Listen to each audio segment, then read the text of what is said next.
Well, good evening, Little Masters, and welcome to the 11th episode of the Rings of Power Wrap-Up, where we will remind you that elves are not always wise and ethereal.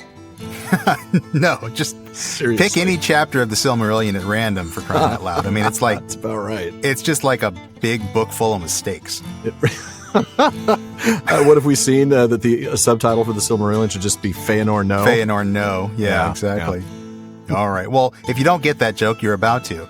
So, folks, go ahead and pull up a bench in the common room. I'm Sean Marchese, the Lord of the Mark, and I'm here with the Man of the West, Alan Sisto. Now, today we're going to start a 4-part series that will, we hope, bring you up to speed on the major players of the Second Age before The Lord of the Rings of Power, debuts on September 2nd. So tonight we're going to explore the history and background of the Elves that will feature prominently in the series. And folks, for those of you joining us for the first time, welcome. Here at the Rings of Power Wrap-Up, we discuss, analyze, dissect, and speculate all about Amazon's television adaptation of J.R.R. Tolkien's Middle-earth. We take deep dives into the lore behind the show, or the lore that should be behind the show. We talk about our favorite themes and characters and much more, all based on our many years as Tolkien fans and podcasters. But we also make sure we have a lot of fun along the way. So we're glad you've joined us. And we know you'll be glad you joined as well. Now, before we get into the episode, we want to remind you that if you'd like some company as you read any of Tolkien's works, you should listen to our original show, The Prancing Pony Podcast. That's right. For 6.5 years, 260 episodes, and over 5 million downloads, Alan and I have walked our way through Tolkien's legendarium, from the Silmarillion to the Hobbit, and we've just finished up the Two Towers. Some say we're the finest Tolkien podcast this side of Bree. We've been invited to speak at Tolkien conferences around the world, and we've been honored with the Tolkien Society Award for Best Online Content twice. We'd like to think there's no better companion for your extended trip through Middle-earth. But this show is all about the Amazon adaptation. So we are going to dive in. Now tonight, we begin our long-promised 4-part Foundation series. That's right. No, that's not our series on Isaac Asimov's Foundation. Wouldn't that be great? It would take a lot more than 4 episodes, though. It would. We've talked about doing that for a long time, too. But... Yes, we have. Well, we're going to be doing 1 episode of foundational lore on each of the major races of Middle-earth, their histories from the First Age, where we have it, and where they stand at the point in the Second Age, where the Lord of the Rings of Power picks up. That's right. We're going to do an episode each on elves, men, and dwarves. The Harfoots are going to have to share their final episode with the orcs and bad guys because there's not a lot of actual lore on them in the Legendarium. That is to say, none, actually, regarding their earliest adventures. For now, let's go ahead and get started with the elves. And before we get started, we really should remind you that we did dozens of hours of content on the elves in the First Age, back in Season 1 of the Prancing Pony Podcast. So if you are interested in a really deep dive, that's where you're going to want to go. Yeah, I mean, this is necessarily going to have to be a 30,000-foot overview. Honestly, maybe a 300,000-foot overview. So we're not a plane, we're a satellite at this point. Yeah, because, like the Silmarillion is like a 10,000-foot overview sometimes. That is true. So you're right. We're pulling up from that. But look, I mean, like if you're taking a semester-long course on the Elves, we're about to walk you through a detailed syllabus, basically. Yeah. Kind of an outline here. You're not going to get a whole ton of details here, except when it comes to the main elven characters that we know we're going to see on the show, right? Exactly. Yeah, I mean, after we've covered the First and Second Ages, we'll take some time to talk about Galadriel, Gil-galad, Celebrimbor, Finrod, and Elrond. Yes. So as we dive in, please just keep in mind that there's a whole lot more in the books that's worth unpacking than what we're going to be unpacking here. Are you telling me there's a lot to unpack here? There is, but we're not even going to unpack. No, we're not. We're not even going to make an unpacking list. This is like stacked Russian dolls, and we're going to open the first layer, but there's 4 or 5 layers. And tell you that there are layers beneath, and that's really about it. Yeah. And again, listen to Season 1 of the Prancing Pony Podcast, or just pick up the Silmarillion, or do both. Absolutely. You should do both. If you're going to listen to Season 1, it's because you're reading the Silmarillion, so go do it. Yeah. Yep. You've got a month, right?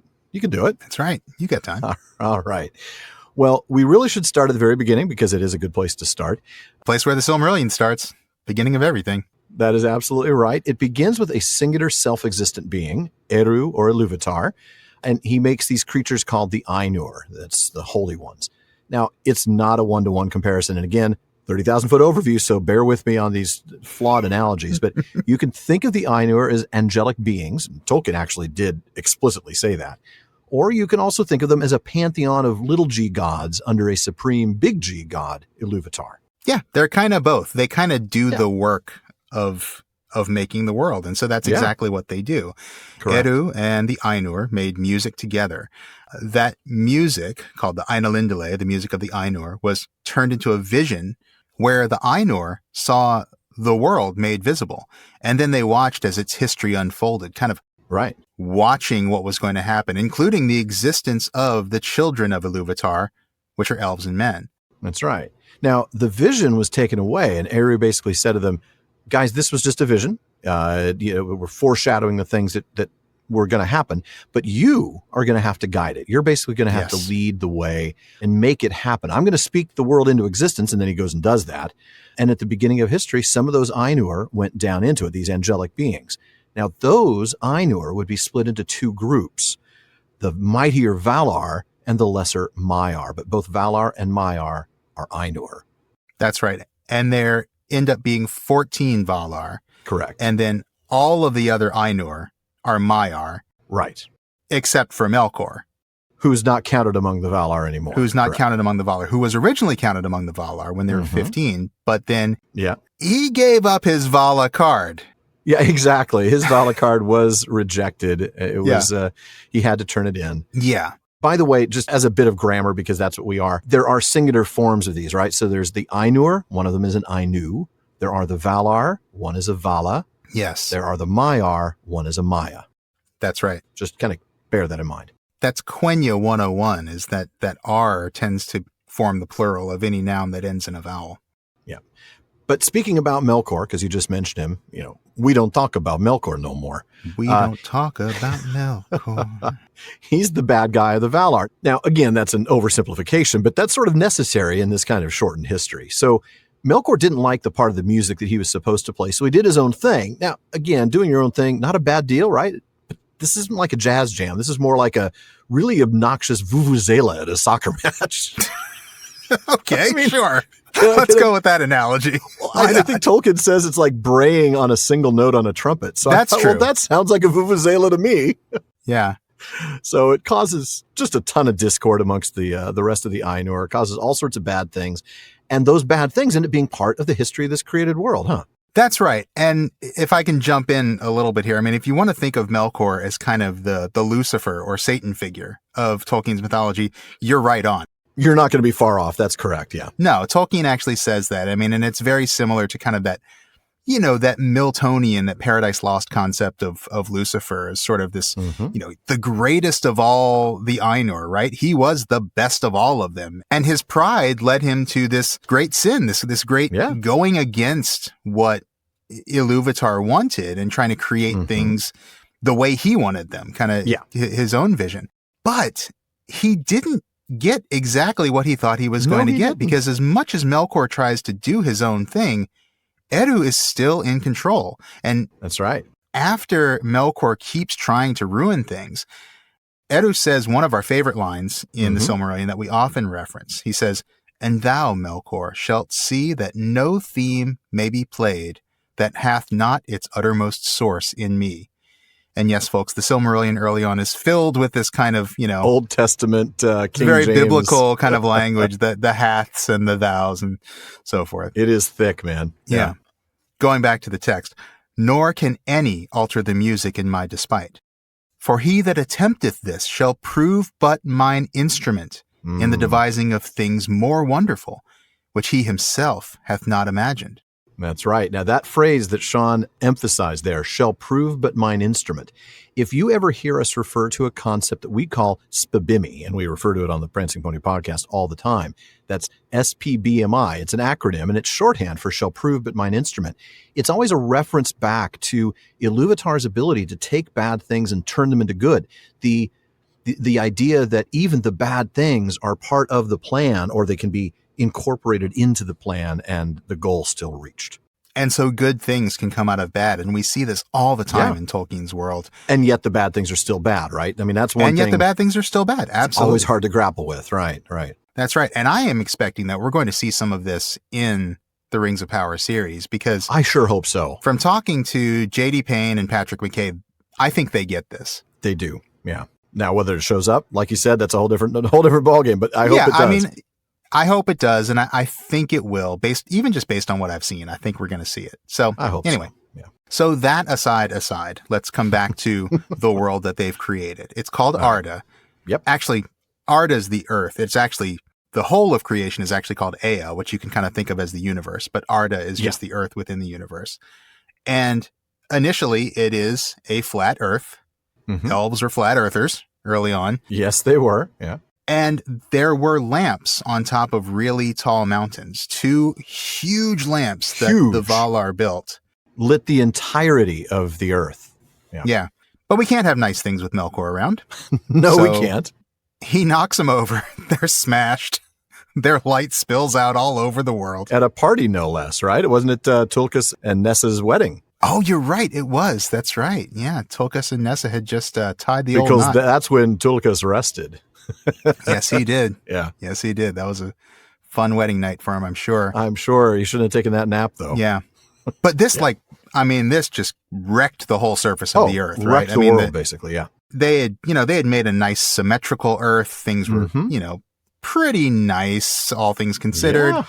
And, all the symmetry's broken by this. And of course, there's, horrible things, volcanoes and storms and all these things that happen now. The whole geology of the planet changes at this point. Yeah. But it is still flat, by the way. It is still flat.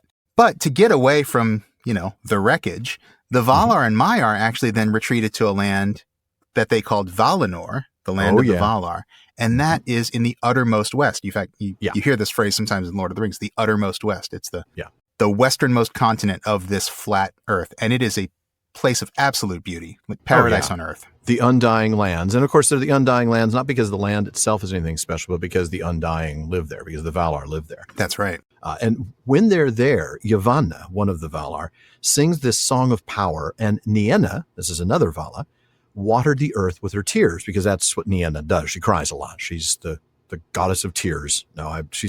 She teaches empathy and pity and mercy. Yeah, she's wonderful. She really is. Yeah.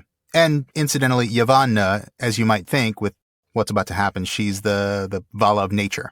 Right, exactly. She's the one in charge of plants and flora and fauna. Yep. So her song of power and the earth watered with the tears, that's where the 2 trees come from. And that's the source of light that begins the count of days. Now, at the time, that light was kept to Valinor, and there was some chatter among the Valar about, why are we leaving Middle-earth in the dark? So Varda goes and makes the stars. Now, by the way, we've just compressed thousands of years of history into like 10 seconds. Yeah, pretty much. Can we do that?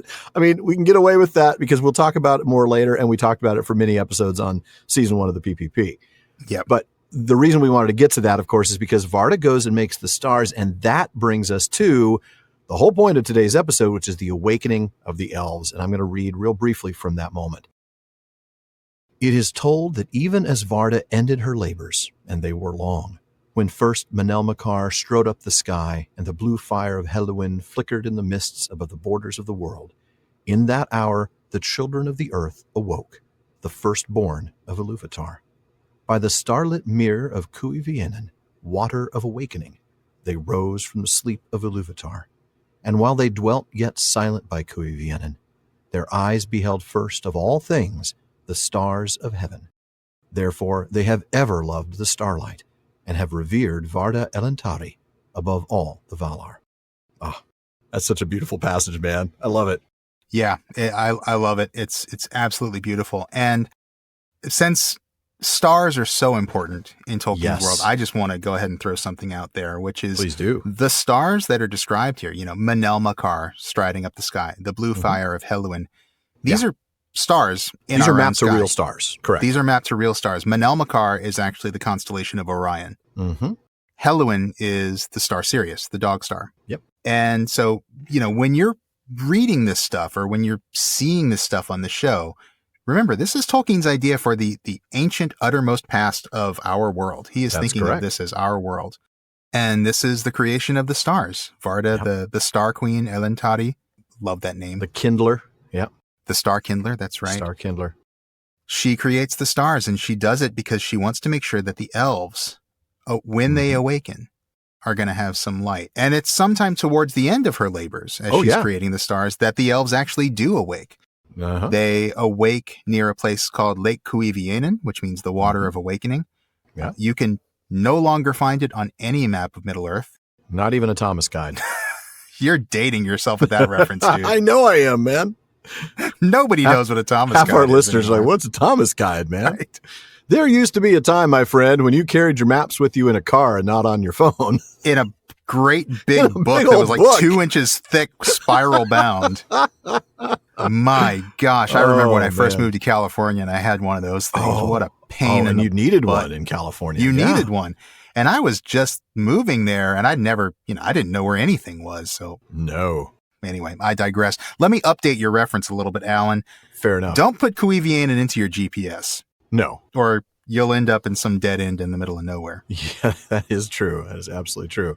So at this lake, the Lake of Awakening, Lake Cuivianen, the first thing the elves saw was the stars. And so, not surprisingly, they loved the stars and they ended up revering the creator of the stars, Varda Elantari. And so, not surprisingly, they end up being called the people of the stars. That's Eldar. That's the word Eldar, what it means. And they're called that first by Orome. Now, he is another one of the Valar. He's the huntsman of the Valar, and he's the first one of them who comes upon the elves. That's right. He was out riding, hunting, and he just kind of... hunting the beasts, and he hears the singing, correct. And so he goes and he finds the Eldar. So it doesn't mean that they're elder. It's not related to the English word elder. It's just the people of the stars is what that means. Now, he gave all of them that name originally, but eventually that name ended up being applied only to those that followed him. Followed him where? Yeah. You might be asking. Well, Orome headed back to Valinor. That's the undying land, which at this point is filled with just Valar and Maiar. And he went back there and he told them, hey, I found those children of Iluvatar we've been wondering about. Guess what? They're out at this place they're calling Cuivianen, and they seem to like the stars. So I don't know. What should we do? Right. So he goes back, by the way, and hangs out at the lake while we wait for the Valar to make a decision. Right. And they debated about what to do.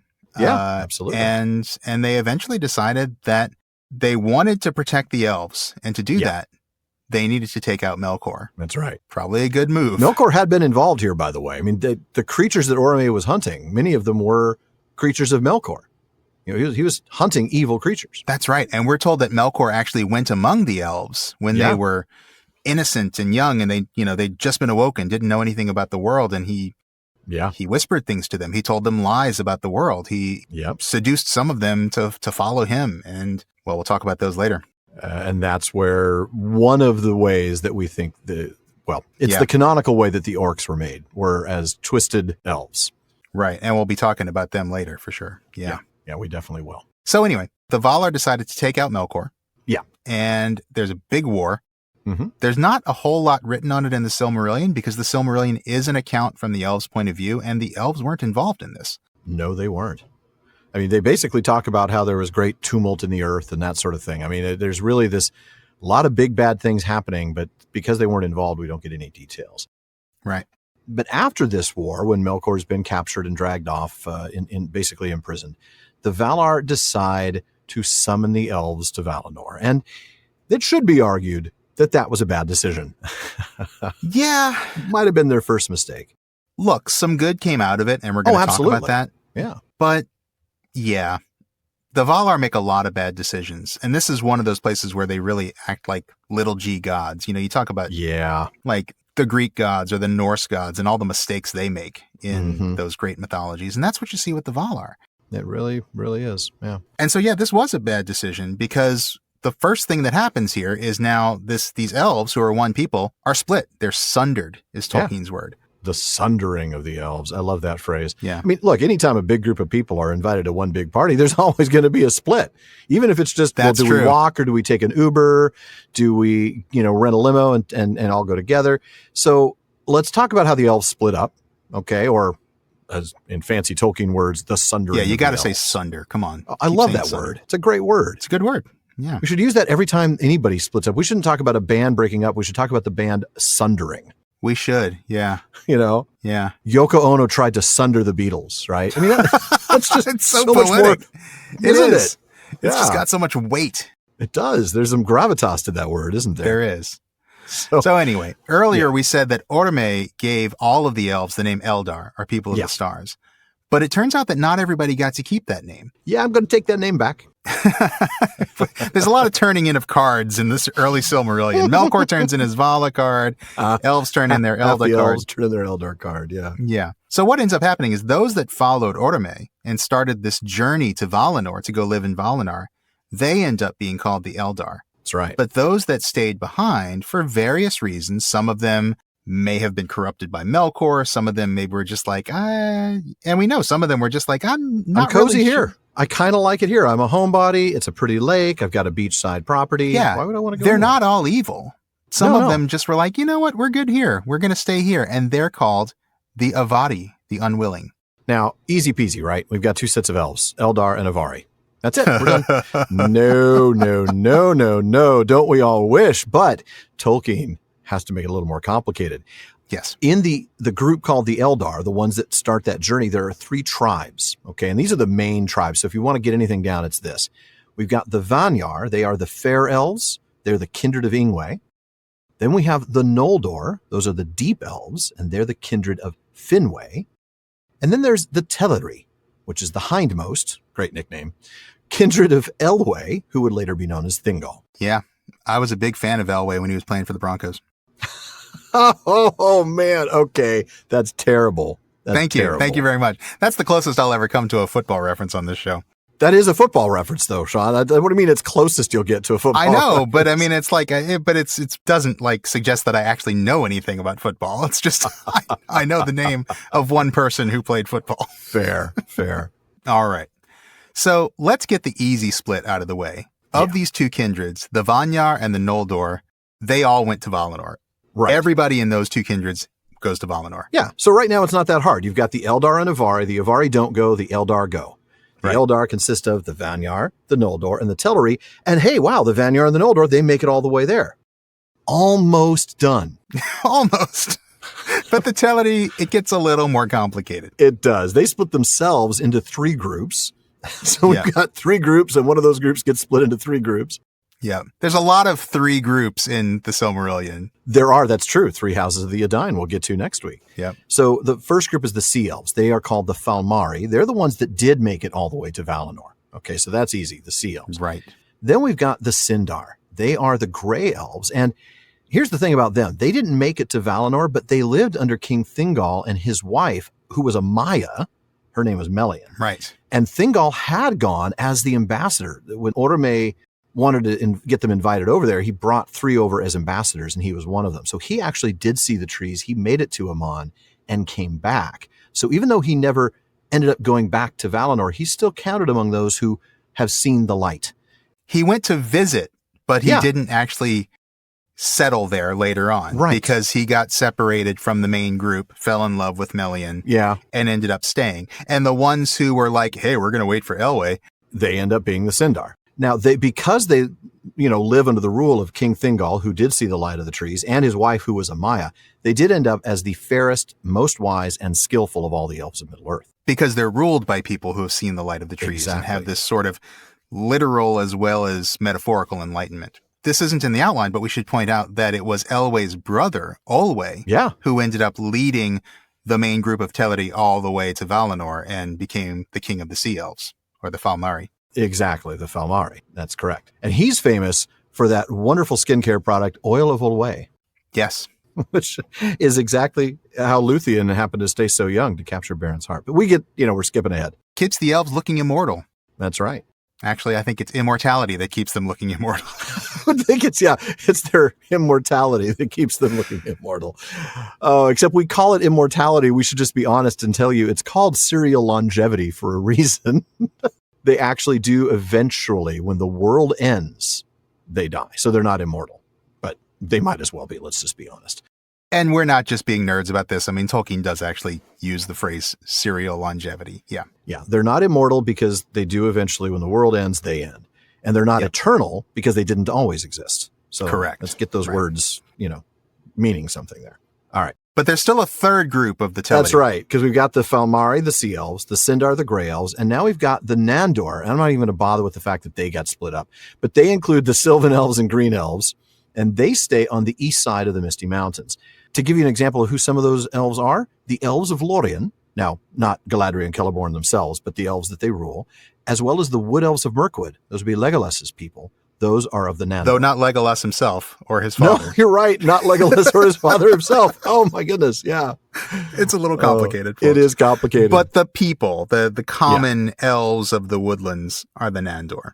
That's right. That's right. Yeah. So that means that they are a subset of the Teleri, which does mean that they are Eldar. They are not Avari. That's important. Right. And if we're going to tie this back to the show, I think based on what we know, Arondir, right? He's one of the Sylvan elves, so he must be one of the Nandor. Right, because the Sylvan elves are one of the two subsets of the Nandor. So that does mean he's part of the Teleri, which means he's part of the Eldar. But he's Moraquendi, not Calaquendi. Oh no, there's another division we haven't talked about. Yeah, I know. That's just the ones that see the light and the ones that don't. Right. There you go. All right. Well, that gets us to the road to Valinor. And after the break, we will talk about the elves after they get to Valinor. There you go.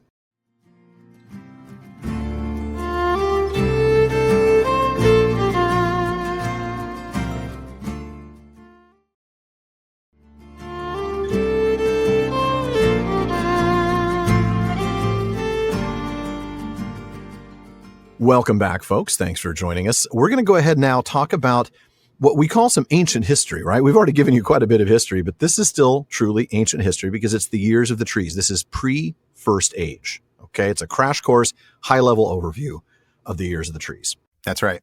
So the Vanyar and the Noldor, remember, they all went to Valinor. So they get there, and they build the land of Eldamar, Elvenhome, and they build the city of Tirion upon Tuna.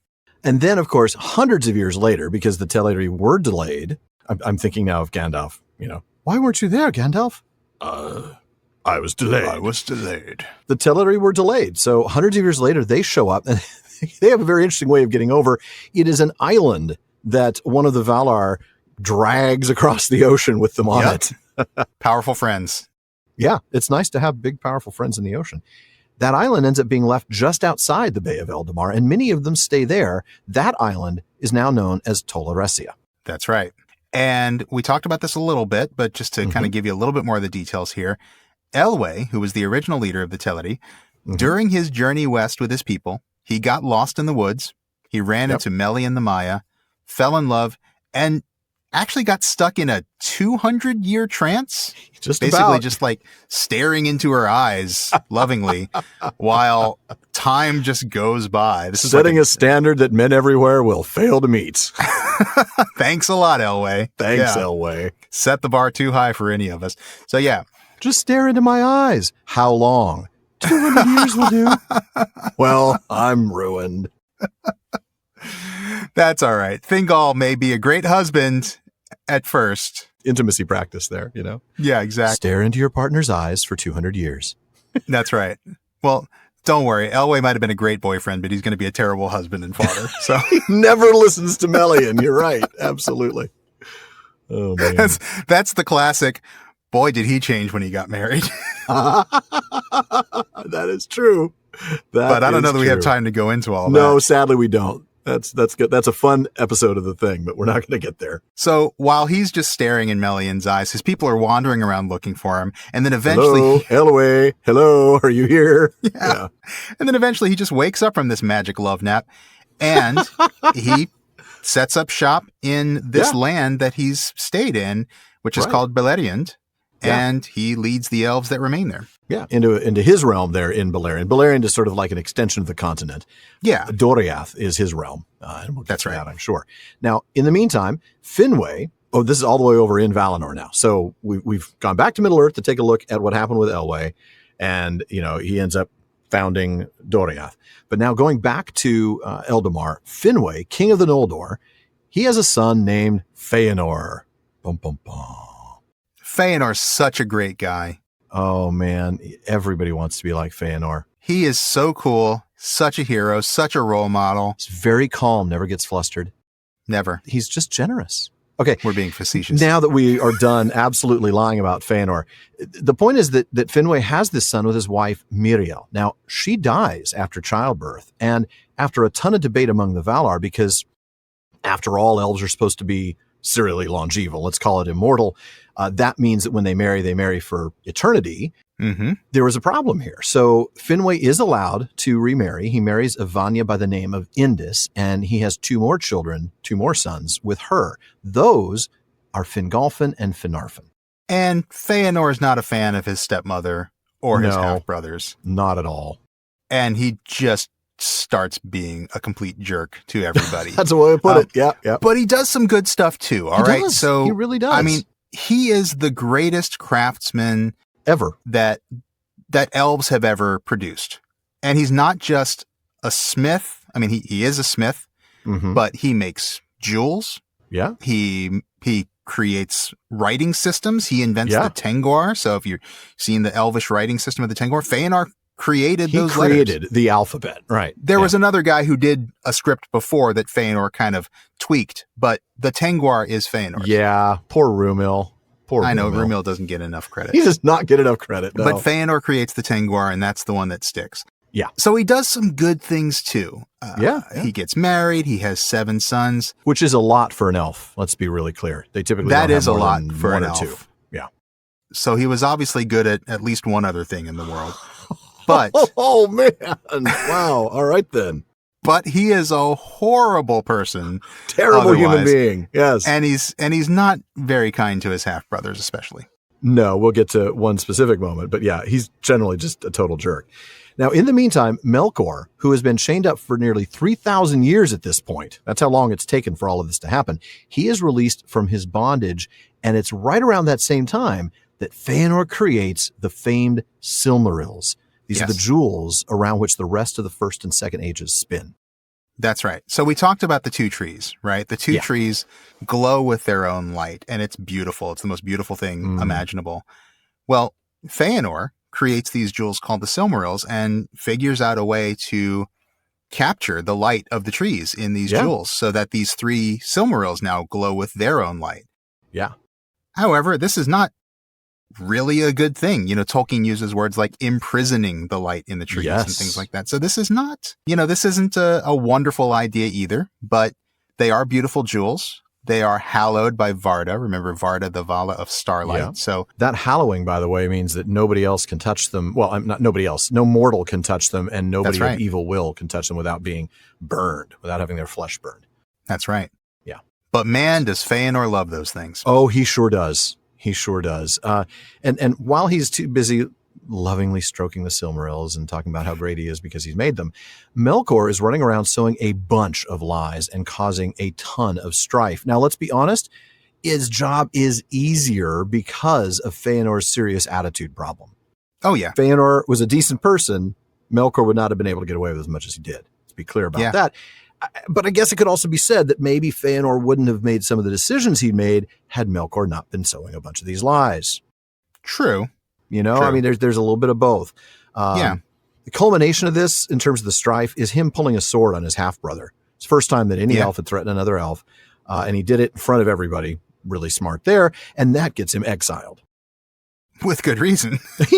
Because, first everybody's like, what's a sword? Yeah.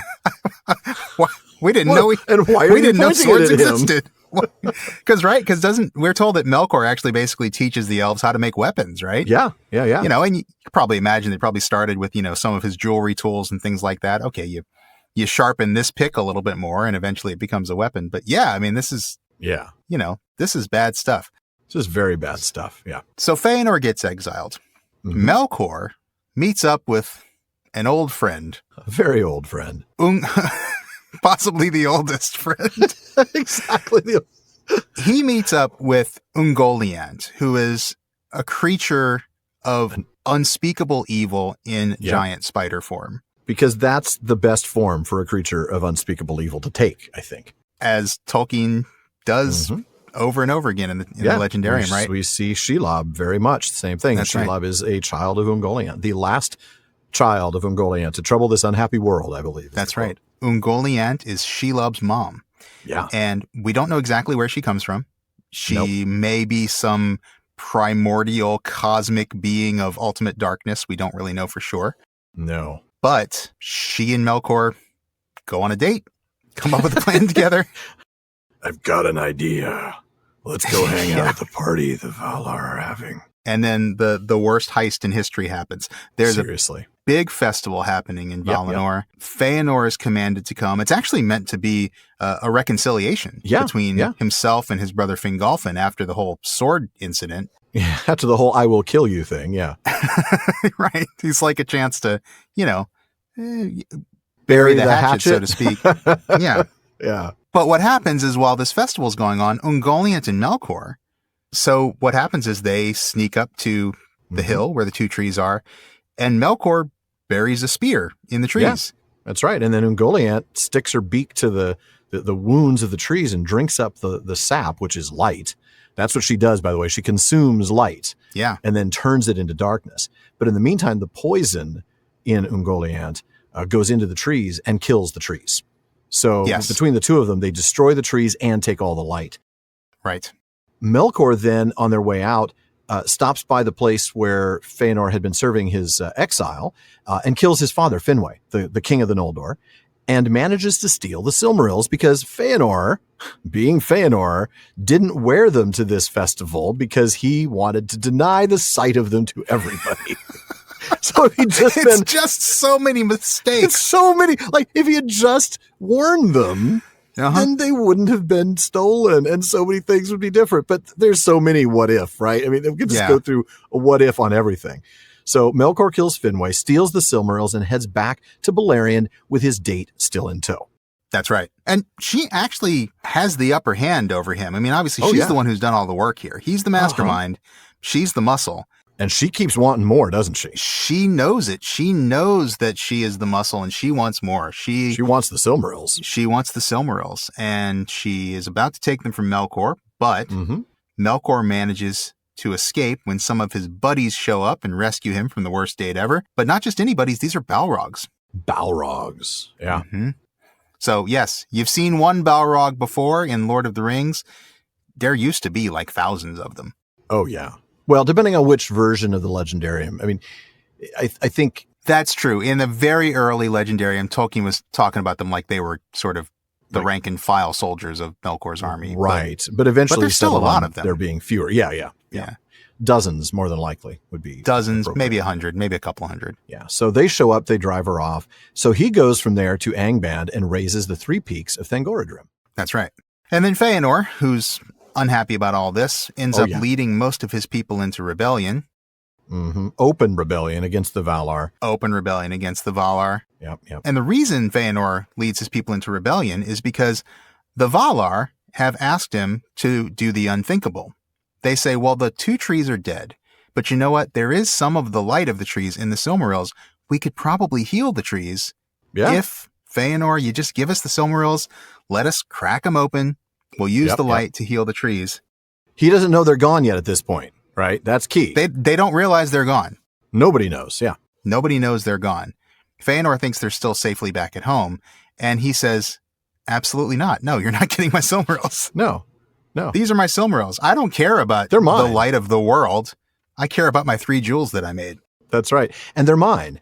And it's very important that these are the things that I made that are like nobody else could make them. And because nobody else could make them like me and they're mine, I'm going to keep them. Now, I say it that way and really highlight that because soon there's going to be an analogy. But go ahead. Yeah, no, that's fair. Yeah, that's fair. Yeah. And I'm glad you brought it up that way. So Feanor decides they're going to leave. They leave Valinor. On the way out, they realize, oh, wait, how are we going to get back to Middle-earth? Yeah, because they're basically chasing down the Silmarils. They've sworn this really stupid oath that says they're going to hunt down and kill anybody, man, elf, any race, Vala even, and whoever takes or keeps a Silmaril, we're going to hunt them down and kill them. Right. But while the Noldor are really great at creating writing systems and jewelry and swords, they're not really very good at shipbuilding. And no, they don't have any boats to go back to Middle-earth. So they ask the Teleri, the Falmari, right, the sea elves, can we borrow some of your ships and go back to Middle-earth? Yeah. And of course, the Teleri are like, we made these. They're ours. And nobody else can make ships like ours. They're very special to us. So sounds familiar, doesn't it? We're going to say no.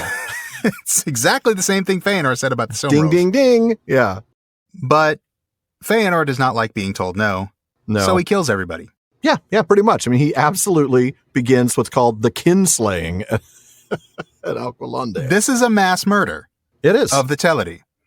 The Teleri are a peaceful group of people. They're not ready to be assaulted by a bunch of sword-wielding Noldor. They probably don't even know what swords are at this point. No. You cannot borrow our cars. No. So I'm going to kill you. Right, exactly. That's what's happening here. Can I borrow your car? What happened. No, I'm going to kill you all. Your neighbor has some very fancy jewels stolen from his safe.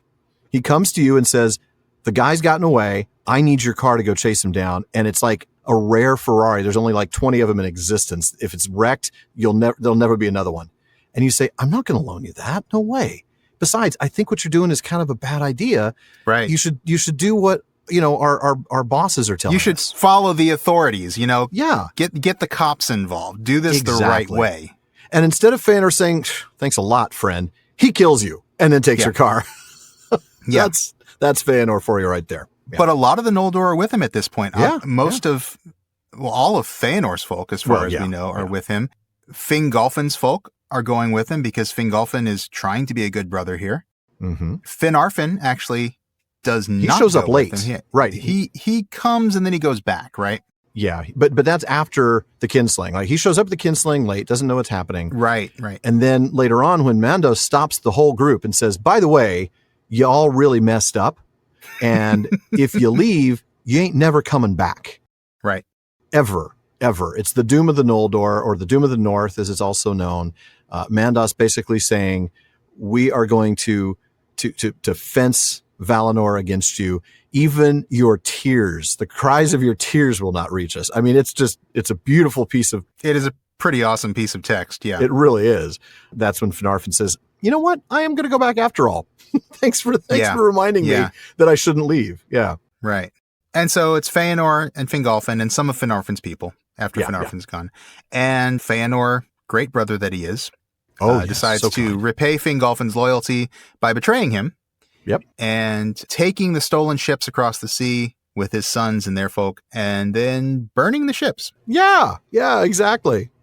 So that Fingolfin and all the rest of the Noldor cannot sail across the sea. They actually can only get across, because they can't go back to Valinor now. No, they can't. They've backed the wrong horse. Yes, the very, very wrong horse. So the only way that they can get to Middle-earth now is to march all the way into the north and cross this strait, basically this frozen strait called the Helcaraxe, which means the grinding ice. So that's pretty much what it says on the tin. Just like it says, exactly. It's exactly what it says on the tin, yeah. And they do eventually make it over there. They do, and we'll get to that a little bit, yeah. Now, Fëanor, in the meantime, has gotten across because he took the boats and then burned them. He ends up getting killed by a Balrog called Gothmog. Yes. His body disintegrates into ash, and his spirit is grounded forever in the halls of Mandos. Because that's what happens when you make mistakes as big as Fëanor did. Forever. Yeah. Till the end of Arda. That's correct. Yeah. But his eldest son, Maedhros, gets captured by Morgoth. Now, Morgoth, you've never heard that name yet. That's because he's the bad guy formerly known as Melkor. So Melkor becomes Morgoth at this point. Actually, he became Morgoth after the Silmarils. Fëanor gave him that name. Yes, yeah, and it stuck. So Maedhros is captured. He's chained to Thangorodrim, and he's eventually rescued by Fingon, the son of Fingolfin. Now, I want to point this out because names can get a little confusing. That is, the son of Fëanor is saved by the son of the guy he threatened to kill and then abandoned at the Helcaraxe. So hopefully the sons will not repeat the sins of their fathers. That's what we're hoping. Yep. Don't hope too much. No, because there will be lots of sins repeated. There will be plenty, yeah. So also around this time, the moon and the sun are created. And these are actually created from what's left of the trees. So the golden tree, Laurelin, bears one last fruit before it dies. One last glowing golden fruit, and that becomes the sun. And the silver tree, Telperion, bears one last silver flower before it dies, and that becomes the moon. These are put into the sky to shine, sort of a next best thing to the trees. And they're carried over Arda in their celestial courses by a couple of Maiar who are specially chosen for the tasks. That's right. And keep in mind, the world is still flat at this point. Right. So they go across and then they race underneath and come back again the next day. Which is pretty cool. It is pretty cool. Now, we're going to zoom ahead now because the moon and the sun, we are no longer in the age of the trees. We are now in the first age. And this is when men show up. The first rising of the sun, in fact. Yep. They show up at the first rising of the sun. We don't see them for about 300 years, and we'll get to that in the next episode. Other things that happening in the same time frame, Thingol, which is formerly Elwë. Now, he's not a fan of the Noldor, so he ends up forbidding Quenya from being spoken in his realm, and his realm is pretty big. Couple of the Noldor who've come back to Middle-earth, they make some hidden places. There's a lot of kingdoms popping up in Beleriand at this point. So Finrod founds the kingdom of Nargothrond, and Finrod is one of Finarfin's sons, brother of Galadriel, actually. We'll talk about him in a bit. Turgon, a son of Fingolfin, constructs the hidden city of Gondolin. Beautiful place. Finrod is a pretty cool guy, or elf. Yeah. He's actually the first elf to meet men. Yep. About 310 years into the First Age, right? Yep. And there's a lot of great stuff that happens over the next few hundred years. Exactly. The next few hundred years, there's amazing things that happen. But we can't tell you everything because, again, 30,000-foot overview or 300,000-foot overview, as the case may be. So be sure to go back to season 1 of the PPP. But here's the thing. Eventually, there is a huge battle when Morgoth breaks the siege of Angband, right? So he's been in Angband. There are now a ton of elves, and they've got this kind of siege around Angband to keep him safely contained. He breaks that siege. After that battle, Fingolfin ends up dying in single combat with Morgoth because, well, Fingolfin's a badass. Yes, he is. He's awesome. It's a great moment. It is a spectacular moment, yeah. I mean, except for Fingolfin, but it is actually... Except for him dying. Right. I mean, it's a moment of glory. Yeah, it really is. It's an amazing fight scene, and it is a valiant last stand. And he damages Morgoth forever. It's great. That's right. Yeah. He does. Yeah. Gives him a limp that he carries for the rest of his life. Also called him a coward, which was great. You know, shoe fits. Yeah, it does. We also get the story of Beren and Luthien in here. Oh, love that story. Luthien, the elf princess of Doriath, so she's the daughter of Thingol and Melian. The most beautiful, beautiful elf to ever live, according to Tolkien, right? Yep. Yeah. Beren is a man, a human, and Thingol, apparently forgetting that he himself is in an interracial marriage, is not at all pleased. That's right. He married up. I mean, he married a Maya, for crying out loud. Yeah. Yeah. So he's not happy about this. Again, terrible husband and father. He sends Beren on an impossible quest, saying, okay, you want to marry my daughter? Go get me a Silmaril from Morgoth's crown. Which is not something that's going to be possible, right? But here's the thing. Long story short, he does. Now, yes, he does. Finrod dies in the process. Got to tell you that because that's relevant to the story in the Rings of Power, which is kind of a surprise, but I think they're going to change that. Beren loses a hand. The best dog ever, named Huon, dies. And then Beren dies. And then Luthien dies. But then Beren and Luthien come back. And they live very privately after that for a little while before they both die again. It's a very sad story. They've had enough excitement for several lifetimes, I think. They have. And I just took the Lay of Lathian, which you could probably take hours to read that aloud. I just condensed it into 8 seconds. Very sad about that. All right. Then there's another huge battle, the Nirnaeth Arnoediad, which is a bit of a mouthful. It's Sindarin for the Battle of Unnumbered Tears. Yep. This battle happens, and there, Fingon and a bunch of other great elves and men die. A bunch. I mean, there's a reason why it's called the Battle of Unnumbered Tears. So many die. Now, in the middle of all these things that have been happening, we also get the tragedy of Turin, but we spent 6 hours or more on his story in season 1, so we're not going to bother touching it here. He's also a man anyway, so he shouldn't be here. But the Silmaril that Beren and Luthien recovered from Morgoth's crown does make it back to Thingol, gets put in a fancy necklace called the Nauglamir, and all sorts of horrible things happen to Thingol after that. Oh, yeah. Including one very horrible thing. The dwarves kill him and take it. Melian ends up going back to Valinor. You know, Thingol's dead. She's had enough of him not listening. He's dead. He's definitely not listening now. He's dead now, so yeah. So Melian goes back to Valinor. Yeah. And then we get another kinslaying as Feanor's sons attempt to take the Silmaril because they'd sworn an oath to do exactly that. Right. And in the process of that, Thingol's realm of Doriath is ruined, right? I mean, Thingol's dead. Melian has already left for Valinor, and now the place is sacked. And by the way, Finrod's realm of Nargothrond had already been ruined by a great big dragon. And that's related to the Turin story. Yeah. Right. It's also even related to the Nauglamir that ends up being the housing for the Silmaril. But again, too far into the weeds to go there. Yeah. Also, the hidden city of Gondolin is not so hidden anymore, and it falls. Yep. Towards the very, very end of the First Age, Elrond is born. Now, it's just 55 years before the destruction of Beleriand. And that is directly related to the fall of Gondolin because the daughter of Turgon and her husband, who was a man, had a son named Eärendil, who was half-elven. He goes on a mission that I don't know that we have time to talk about here. We'll probably talk about it in just a minute here. No, it's a wonderful mission. We might talk about it next week. Yeah. But he goes on a great mission, and he ends up being Elrond's father, as well as having another son that we'll talk about in just a moment. So Eärendil goes on this great mission to get some help from the Valar to fight against Morgoth. The good guys come to save the day in what's called the War of Wrath. Mm-hmm. The good men of the three houses of the Edain, which we'll talk about next week, they fight on the side of the elves, and they will be rewarded in the Second Age. With Númenor, or Westernesse. And we'll talk more about this again next week, but the land is also known as Andor, which means the land of gift, or Elenna, which means starwards. Now, it was given to the Edain for their involvement in the war against Morgoth, and I want to stay here for a little bit because you're like, why are we talking about men when this is the episode on elves? It's because we want to talk about the fact that the first king there was Elros, and he's Elrond's twin brother. That's were the children of Eärendil, who at this point has become a literal star. They were the children of Eärendil and Elwing. That's right. And Eärendil was half-elven because, as I said just a moment ago, his mother was Idril, the daughter of Turgon, who founded Gondolin, and his father was Tuor, a man who had bloodlines from all three houses of the Edain. So Elrond and Elros's dad is half-elven. That's right. And he was married to Elwing, who was a quarter human because her grandfather was Beren, but she was also 1/8 Maya, as her great-grandmother was Melian herself. So Elrond and Elros were something very special, right? They were a 16th Maiar. They were a little over half elven and a little under half human. And they, because of this unusual status, despite having been orphaned at 6 years of age and raised by Maglor, the Valar ended up giving them the choice of being counted among men or elves.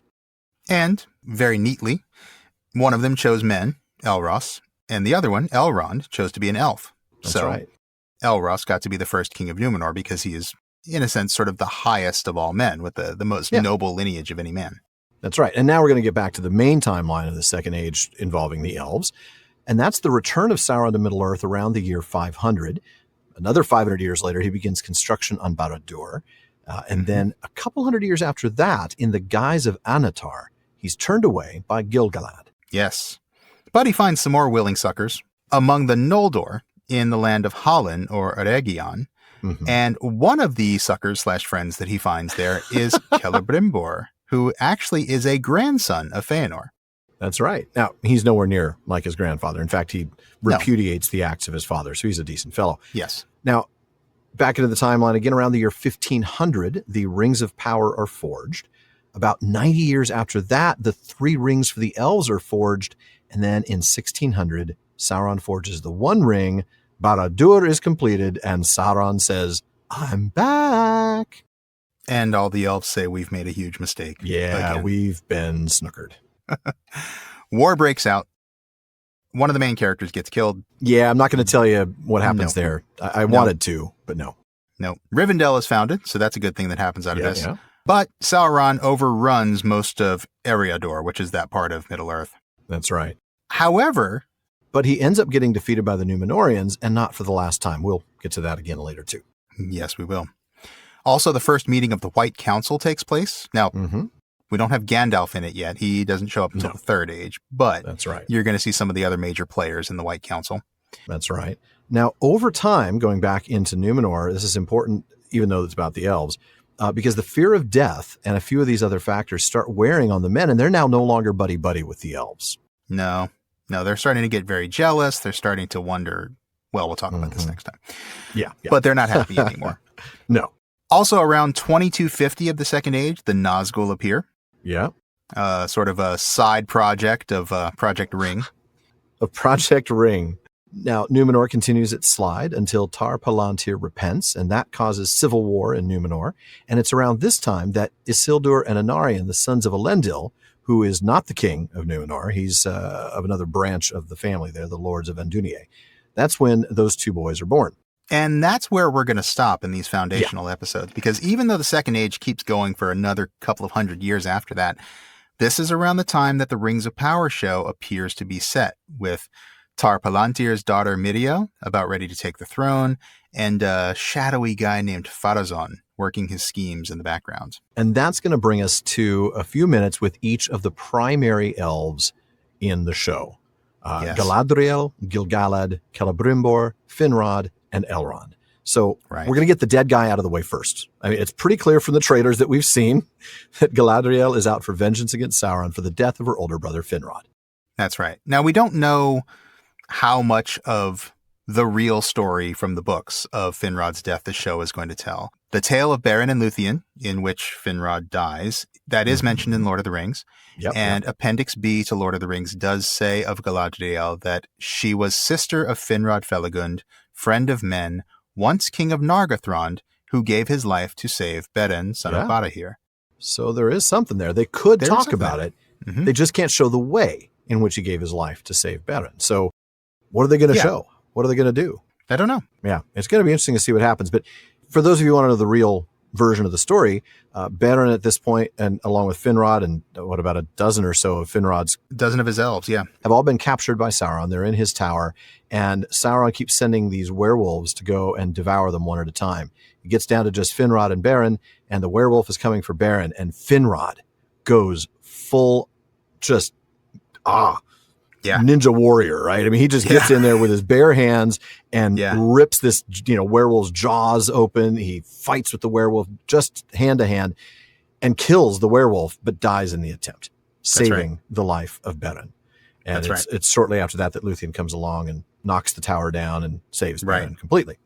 But that's all in the Silmarillion and the Lay of Leithian, which they can't touch. So we don't know. We're just going to have to wait and see how they deal with his death on the show. Yeah, I have a feeling they won't have him saving Beren, because then you've got to tell a story you can't tell. Well, I don't know. I mean, they could. It looks to me like they're going to have Finrod die at this big battle, right?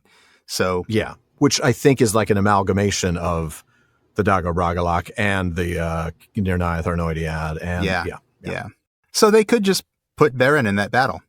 They could. That's true. He could be saving a man. Yeah, that's fair. Yeah. So we'll just have to wait and see what they do. Yep, I agree.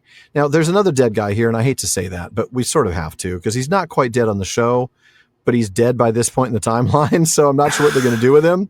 That is Celebrimbor. He was the son of Curufin, which is one of Feanor's nastier pieces of work. But like we said earlier, he did repudiate his father's deeds, so there is that. That's right. We do know that other than Feanor, Celebrimbor is the greatest craftsman in the history of Middle-earth. And he is the guy who led Project Ring, right? He forged the Rings of Power and the Three Rings, but he did it with knowledge that he learned from Annatar. Yep, which is, of course, Sauron in disguise. Now, in the books, Celebrimbor died shortly after Sauron sacked Eregion in 1697. I'm not going to go into the details of that because the man deserves some respect. And we want to let his story play out in the show. We don't know how we do, right? I mean, if that ends up being how it happens, I don't want to take that surprise away from y'all. The story of the Rings of Power appears to be taking place about 1,500 years after his death in the storyline. So how he's still around is a bit of a mystery, as will be his death, because all of the information about how he was killed or about how he was captured and all of these things, that's all information that's in Unfinished Tales, which Amazon doesn't have the rights to. So it'll be interesting to see what they do with him. Which brings us to Gil-galad, right? Yeah. Now, there's a whole thing about Gil-galad that we just cannot get into, which is his parentage. I mean, oh man, go back to season 1 of the Prancing Pony podcast. We talked about it a little bit. Even there, we didn't go too much into the weeds. But we will at least tell you that the published version of the Silmarillion is not actually reflective of where Tolkien eventually landed with who his parents were. Even Christopher Tolkien, who edited the Silmarillion, has said he wished that he'd left Gil-galad's parentage obscure because he went with one thing that he saw in his father's writings, and then he realized later, oh wait, he actually wanted to do something else. So we're going to leave it obscure because that's what Christopher wanted to do. There you go. I like that. So Gil-galad founds the kingdom of Lindon right at the beginning of the Second Age. In fact, it's literally year 1 of the Second Age, so it's just a little bit older than Númenor itself. And as the last heir of the kings of the Noldor in exile in Middle-earth, he was actually the High King of all the Elves of the West. That's right. And Gil-galad has done a lot of good in the Second Age. Oh, yes, tons. He was very savvy to what was going on. He warned the king of Númenor about the shadow of Sauron growing in the east. He asked for a little bit of help in keeping Sauron at bay. He also didn't trust that Annatar fellow when he met him, and he rejected him, saw right through that disguise. And he was very active through the Second Age, too. I mean, even when Sauron attacked Eregion and they were involved in the fight, Gil-galad called on Númenor for aid that would eventually actually, defeat Sauron. Very important. And of course, he was also protecting one of the 3 elven rings during that time. He would later give his own ring to Elrond. That's right. He'd also build the White Towers, which housed one of the Palantiri. Mm-hmm. And those are still around in the Third Age. We hear about those in Lord of the Rings. And look, this isn't a spoiler because I'm assuming everybody's seen Peter Jackson's Fellowship of the Ring, and you see it in the prologue. Gil-galad dies in the Siege of Barad-dûr. He actually teams up with Elendil to defeat Sauron. That's the last alliance of men and elves, right? Right. And they defeat Sauron, but it's at the cost of their own lives. Both Gil-galad and Elendil are killed. Yeah, and that brings us to Elrond. Now, we've already talked about how he's a mix of elf, man, and even Maya bloodlines, and how he chose to be counted among the elves instead of men like his brother Elros chose. So we're going to move on to more about him. He was with Gil-galad in the Second Age, up there in Lindon, and he was sent by him to Eregion in their fight against Sauron. Now, he wasn't successful in that fight, but he did end up establishing Imladris, or Rivendell, at that point. He wasn't successful in that fight against Sauron. You're right. Gil-galad actually came to his rescue. That's right. Along with the armies of Tar Minastir of Númenor. So he did manage to get the Númenorians on board. That's right. And that was when they defeated Sauron. Mm-hmm. And it was after that defeat that Rivendell was maintained as an elvish stronghold. Then Elrond was appointed to be Gil-galad's vice-regent in Eriador, and that is when he was given the ring Vilya by Gil-galad. Right. So, big stuff there. The rest of Elrond's story you probably are going to know from the books. Oh, yeah. There's his involvement in the War of the Last Alliance as the Herald of Gil-galad, the advice he gave to Isildur about destroying the One Ring, which was not followed. Yeah, we can all hear it now, yes. And all that good stuff. Cast it in the fire! Yeah. Isildur! No. Didn't do it. Yeah. More about that next time. Absolutely. And that brings us to Galadriel. And there is so much on Galadriel in the section of Unfinished Tales called The History of Galadriel and Celeborn. We could honestly do 3 or 4 episodes on her alone. So please understand, we are just skimming the surface and intentionally avoiding a lot of things. That's fair. And there are good reasons for that, because that section of Unfinished Tales is a little bit complicated. There's many versions of the history of Galadriel and Celeborn. We could do 3 or 4 episodes and we would constantly be contradicting ourselves. We would, yeah. But let's start with what we know. First of all, let's talk about her name, right? Yeah. Galadriel is Sindarin for maiden crowned with gleaming hair. Or, there's other similar ways to translate it. Radiant garland, for example. Yeah. Mm-hmm. And this is actually a nickname she was given in her youth. There's so many complicated traditions about elvish naming. We can't even get into that. Yeah. Her mother had named her Nerwen, which means man-maiden. Her father had called her Artanis, which means noble woman. Yep. But Galadriel is the name that stuck. That's right. Now, speaking of that hair, that gleaming hair, the Eldar said that it captured the light of the 2 trees. And some Eldar actually thought it was her hair that made Feanor come up with the idea of capturing the light in the Silmarils. Now, speaking of Feanor, he did ask for a piece of her hair, and she said no to her creepy uncle. As she should. And the 2 were then unfriends, which I love that word. They became unfriends. She unfriended him. She was the first unfriending. It was the first unfriending. That's right. I'm sorry. I'm going to have to unfriend my uncle. Yeah. Yeah. Creepy guy. You just don't know the things he said to me, Dad. Now, she did not swear that very stupid oath that Feanor and his sons swore, but she did follow Feanor back from Valinor because she had ambitions of her own. She wanted to find a little land to settle down and rule on her own back in Middle-earth. And rule, absolutely. She wanted to explore and to rule her own land. She wanted to strike out on her own. But she did fight against Feanor in defense of her mother's kin at Alqualonde. But when her father turned back after the doom of Mandos, remember we talked about how he said, I'm out, I'm going back. She kept going along with her brothers, Finrod, Angrod, and Eignor. That's right. So Finarfin turns back, all of his kids go. See you later, Dad. Maybe we'll come visit. Oh, wait, no, we're not allowed. So she goes back to Middle-earth, and that's where she met her husband, Celeborn. Celeborn, also known as Sir Not Appearing in this film, as far as Amazon seems to be concerned. Yep. I mean, come on. I know. She's married, man. All right, I know. Anyway. Celeborn was actually in Doriath. He was actually of Thingol's people. He was one of the Sindar. Right. He was actually a relative of Thingol's. That's correct. Galadriel goes to Doriath as a guest of Thingol and Melian, learns a lot from Melian, actually. She does, and falls in love with Thingol's nephew. Now, she met him there. She stayed there with him in Doriath, but eventually she and Celeborn left Doriath. They actually left Beleriand long before the end of the First Age and wandered back over into Eriador. That's right. They also had a daughter, Celebrimbor. She was born in the year 300 of the Second Age. So, again, long before the events of the series. Oh, long before, yeah. And she would actually become Elrond's wife. That's right. That's right. They actually would end up in Eregion for a short time, which was ruled at the time by Celebrimbor. But once Sauron's treachery was discovered, it was actually Galadriel that suggested the ring should be sent far away from Eregion, right? Yeah. And she got one of those rings because at that point she was on the other side of the Misty Mountains in the land that would eventually become Lothlorien. So she gets one, and Gil-galad and Círdan, both in Lindon, got the others. That's right. And Galadriel and Celeborn did not rule Lothlorien right away. They actually bounced around a lot of different places, kind of did a little, RV living for a little while. That's a good way of putting it. All right. But then, of course, by the Third Age, they ended up in Lothlorien.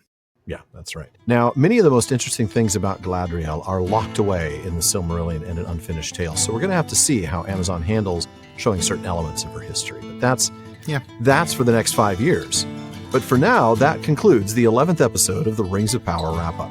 Please be sure to join us again next time as we continue our series of foundational episodes on the peoples and lore of the Second Age.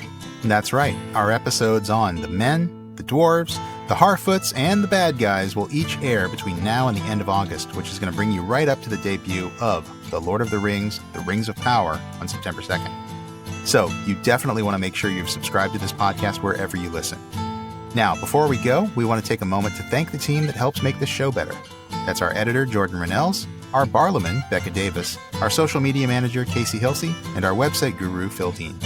Now, speaking of the website, please make sure to give us a visit at ringswrapup.com, where you'll find show notes, outtakes eventually, our online storefront, and a lot more.